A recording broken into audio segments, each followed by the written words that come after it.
যাদের নামাজ পড়ার সময় দুনিয়াবি চিন্তা মনে আসে বা নামাজে অমনোযোগী তৈরি হয়, তারা ভিডিওটি শেষ পর্যন্ত দেখার অনুরোধ রইল। হযরত আলী রাদিয়াল্লাহু তাআলা আনহুর কাছে একজন ব্যক্তি এসেছে।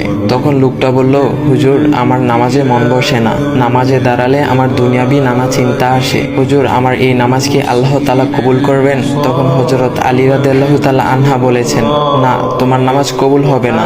তখন লোকটা মনে অনেক কষ্ট নিয়ে চলে যাচ্ছেন। এমন সময় রাসূল সাল্লাল্লাহু আলাইহি ওয়াসাল্লাম এসে হযরত আলী রাদিয়াল্লাহু তাআলা আনহুকে জিজ্ঞাসা করলেন, ইয়া আলী, আপনার কাছে লোকটা কেন এসেছিল? এসে দেখি মন খারাপ করে চলে গেল। কেন, কি হয়েছে আমাকে বলুন। তখন আলী রাদিয়াল্লাহু তাআলা আনহু বলেন, তিনি আমার কাছে জানতে এসেছেন যে নামাজে দুনিয়াবি চিন্তা আসলে নামাজ হবে কিনা। আমি বলেছি, না, তোমার নামাজ কবুল হবে না। রাসূল সাল্লাল্লাহু আলাইহি ওয়াসাল্লাম তখন বলেন, ইয়া আলী, আপনাকে আমি একটা চাদর উপহার দিতে চাই, তবে একটা শর্ত আছে। আলী রাদিয়াল্লাহু তাআলা আনহু খুশি হয়ে বলেন, ইয়া রাসূলুল্লাহ, কি শর্ত তা বলুন, আমি আপনার সকল শর্ত মেনে নিব।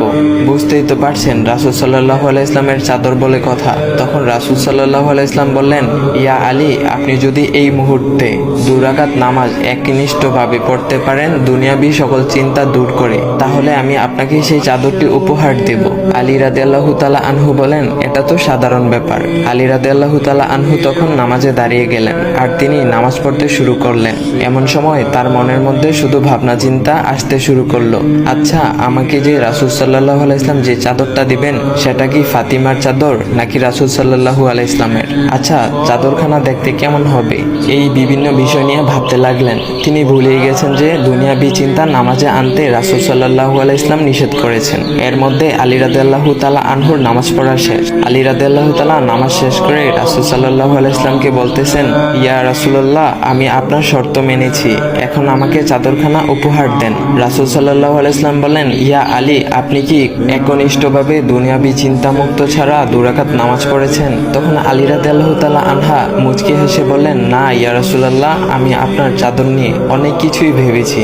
তখন রাসূল সাল্লাল্লাহু আলাইহি ওয়াসাল্লাম বলেন, ইয়া আলী, নামাজ তোমারও হয়েছে, আর তুমি যাকে নামাজ হবে না বলে ফতোয়া দিয়েছ তার নামাজও আল্লাহ তাআলা কবুল করে নিয়েছেন। শোনো আলী, দুনিয়াবি চিন্তা দ্বারা নামাজ বাতিল হয় না, নামাজ মহান আল্লাহ তাআলা কবুল করে নেন। সকল ফরজ নিয়ম কানুন মেনে নামাজ পড়লে নামাজ হবে ইনশাল্লাহ। তবে আমাদের সকলের উচিত নামাজ আদায় করার সময় একমাত্র আল্লাহকে স্মরণ করে নামাজ আদায় করা। নামাজে দাঁড়ালে দুনিয়াবি চিন্তা মাথায় আসে, এটা শয়তানের একটা ফাঁদ।